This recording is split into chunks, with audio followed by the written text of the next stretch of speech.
সত্যি এই কৃষ্ণের বাণীটি শুনলে আপনার মন সত্যি শান্ত হয়ে যাবে। তবে চলুন শুরু করা যাক। ভগবান পরীক্ষা নেন, আর কেন বা নেবেন না?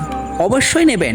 আপনি কি ভেবেছেন ঈশ্বর আপনাকে কোনো পরীক্ষা ছাড়াই সব কিছু দিয়ে দেবেন? তা কখনোই হয় না।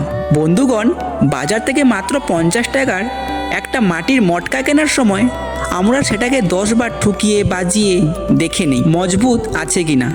সামান্য একটা মাটির পাত্রে যদি এত পরীক্ষা দিতে হয়, তবে ঈশ্বর যখন আপনাকে বড় কিছু দেওয়ার পরিকল্পনা করেন, তখন কি তিনি আপনাকে ঠুকে বাজিয়ে দেখে নেবেন না? আমরা কষ্টের সময় ভেঙে পড়ি। আমরা ভাবি ঈশ্বর আমাদের ওপর নির্দয় হয়ে গেছেন। কিন্তু সত্যটা হলো, কষ্ট যখন আসে তখন বুঝবেন ঈশ্বর আপনাকে মারছেন, ঘষছেন, আপনাকে আরও ধারালো করছেন।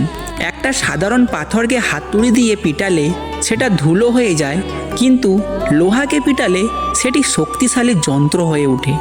আপনি কি পাথর হতে চান, নাকি সেই শক্তিশালী যন্ত্র? সবাই কিন্তু কষ্টের ভার সইতে পারে না। ঈশ্বর পরীক্ষা শুধু তাদেরকেই দেন যাদের জেতার ক্ষমতা আছে।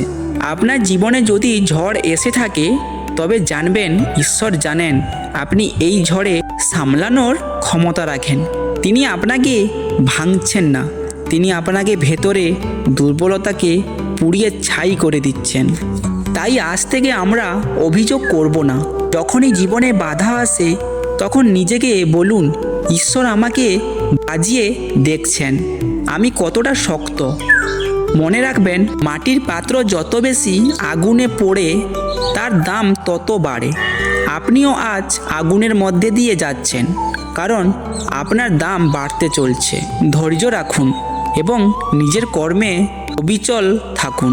সময় স্বয়ং ঈশ্বর তার জয় নিশ্চিত। জয় শ্রীকৃষ্ণ।